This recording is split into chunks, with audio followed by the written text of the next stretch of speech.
اس کا کوئی الٹرنیٹ نہیں تھا. یہ ساری کی ساری چیزیں قوم کو ایک دوسرے مکالمے میں ڈال دیا, ورنہ کوئی ایک ذی شعور انسان, ایک نارمل, ایک عام فہم والا انسان بھی کبھی بھی اس خطرے کو نہیں مول سکتا کہ آپ 90 لاکھ لوگوں کو کی زندگیوں کو تعطل کر دیں ایک اتنی بڑی منڈی کو جہاں سے یہ پھل کا سیزن ہے, فروٹ کا سیزن ہے. اس پہ ہم بات کریں گے آگے چل کے کہ کتنا بڑا نقصان ہوا ہے اس سے ہندوستان کی اکانومی کو, کشمیر کی اکانومی کو, عام لوگوں کی زندگیوں میں کتنی بڑی تباہی ہے, یا کتنا زیادہ پیچھے چلیں گے وہ کشمیری. اس پہ تو ضرور بات کریں گے, لیکن یہ جو جنگ کی طرف حالات کو لے کے جانے کی کوشش کی ہے, یہ جو کرفیو تھا یہ سارے کا سارا 370 اور 35A کو جو ہے وہ ختم کر کے مودی اور میڈیا نے, یہ مودی اور میڈیا بالکل ایک چہرہ ہے ہندوستان کا, اس نے عوام کو گمراہ کیا, ایک نیا مکالمہ دیا کہ عوام کو اصل مسائل سے ہٹا کر اس طرف لے کے جایا جائے. اور بالآخر جب آپ ایک لمبے عرصے تک کرفیو کو امپوز رکھیں گے, ایک لمبے عرصے تک لوگوں کو ان کے بنیادی انسانی حقوق کو معطل رکھیں گے, ایک لمبے عرصے تک آپ جب لوگوں کی عزتوں کے ساتھ کھیلیں گے, ان کی ماؤں بہنوں بیٹیوں کی عزتوں کے ساتھ کھیلیں گے, ان کے گھروں کو جلائیں گے, اور ایون ان کے جھنڈے کو ختم کر دیں گے, تو پھر حالات جنگ کی طرف جائیں گے. پھر اس کی واضح ایک دلیل ہے کہ اس کا رد عمل آئے گا. عمران خان نے اس پہ ضرور بات کی, انٹرنیشنل اداروں کو بتایا, انٹرنیشنل کمیونٹی کو بتایا کہ یہ جب رد عمل آئے گا, جب کرفیو اٹھے گا تو حالات بالکل دوسری طرف جائیں گے. تو مودی یہی چاہتا ہے کہ حالات جنگ کی طرف جائیں, حالات اس طرف جائیں کہ جنگ پیدا ہو, اور اس کو اپنی قوم کو بتانے کے لیے اور کچھ نہیں ہے, اس کو اپنی معیشت پہ اپنی قوم کو مطمئن کرنے کے لیے شاید بہت زیادہ سوالوں کے جواب اس کے پاس نہیں ہے. تو ایک نیا نیریٹو ایک ڈیولپ کر دیا بالکل بیٹھے بٹھائے, اس کی کوئی ضرورت نہیں تھی. کوئی ذی شعور انسان اس بات کو نہیں سوچ سکتا کہ آپ نے ایک لمحے میں اتنی بڑی تباہی مول لی اور اس کے نتائج سے آپ بے خبر ہوں, یہ ممکن نہیں ہے.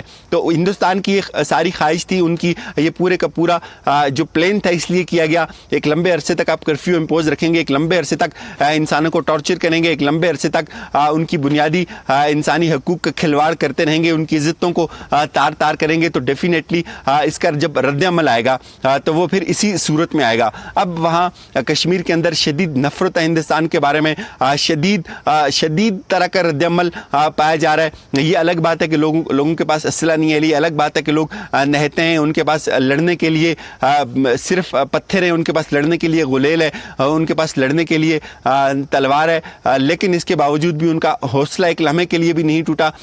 یہ الگ بات ہے کہ بہت زیادہ لوگوں کو اس طرح سے پریشان کیا گیا کہ ان کا روزگار ختم کیا گیا, ان کے گھروں کو جلایا گیا, ان کے جھنڈا ان سے چھین لیا گیا, لیکن لوگ باز نہیں آئے. یہ ایک بڑی پازیٹیو بات ہے, یہ جو ہندوستان کے خلاف جاری ہے, جو ہندوستان کی فورسز کے خلاف جاری ہے, جو مودی کے اس نیریٹو یا ان کا جو وہ پلان تھا اس کے خلاف جاری ہے, وہ یہ ہے کہ لوگ بالکل بھی باز نہیں آئے. ابھی تک لوگ پاکستان کی بات کر رہے ہیں وہاں, ابھی تک لوگ آزادی کی, خود مختاری کی بات کر رہے ہیں وہاں.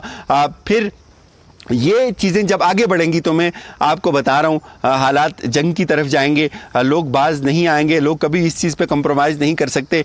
کشمیری متحد ہیں, وہ اس بات کو سمجھ چکے ہیں کہ ہندوستان جنگ چاہتا ہے, ہندوستان بڑے پیمانے پہ لوگوں کی تباہی کرنا چاہتا ہے, بڑے پیمانے پہ لوگوں کا قتل و غارت اور ان کا خون کرنا چاہتا ہے. لوگ اس بات کو سمجھتے ہیں, لیکن وہ باز نہیں آئیں گے, وہ کبھی بھی ہندوستان زندہ باد کا نعرہ نہیں لگا سکتے, وہ کبھی بھی پاکستان سے یا آزادی کے اس نعرے سے دستبردار نہیں ہو سکتے.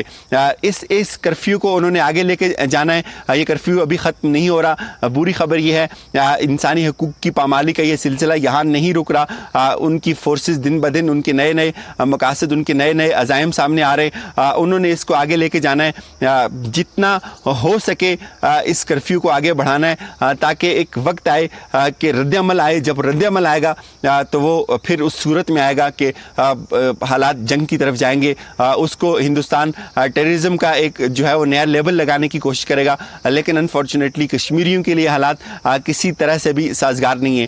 بڑے پیمانے پہ ان کی فصل تباہ و برباد ہو چکی ہے. اس پہ ہم نے بات کی بھی, آپ کے ساتھ شیئر کیا کہ کتنا زیادہ نقصان ہوا ہے اور کتنا زیادہ نفرت پائی جاتی ہے کشمیریوں کے اندر اس وقت ہندوستان کے بارے میں. یہ کیسے ممکن ہے کہ آپ کسی علاقے کی ترقی کی بات کرتے ہیں, اس کو ترقی دینے کی بات کرتے ہیں, لیکن آپ اس کے کہ اس کی فصلوں کو ان سے چھین لیتے ہیں، آپ ان کے پھلوں کو ان سے چھین لیتے ہیں، آپ ان کی بنیادی ضرورتوں کو ان سے چھین لیتے ہیں۔ ایک بچہ اس وقت دودھ کے لیے مر رہا ہے، بزرگ دوائیاں نہ ہونے کی سبب مر رہے ہیں، لیکن آپ یہ بات کریں کہ ہم نے کشمیر کو ہندوستان کے ساتھ ملا کے اس کو ایک ترقی دینی ہے، یہ جھوٹ ہے۔ ایسا بالکل کچھ بھی نہیں ہے۔ ایک بڑے پیمانے پہ تباہی کا جو پلان ہے وہ چل رہا ہے، اس کے اوپر کام ہو رہا ہے، اور اس کی جو پریکٹیکل مینیفیسٹیشن ہے وہ دن بدن آپ کے سامنے آ رہی ہے۔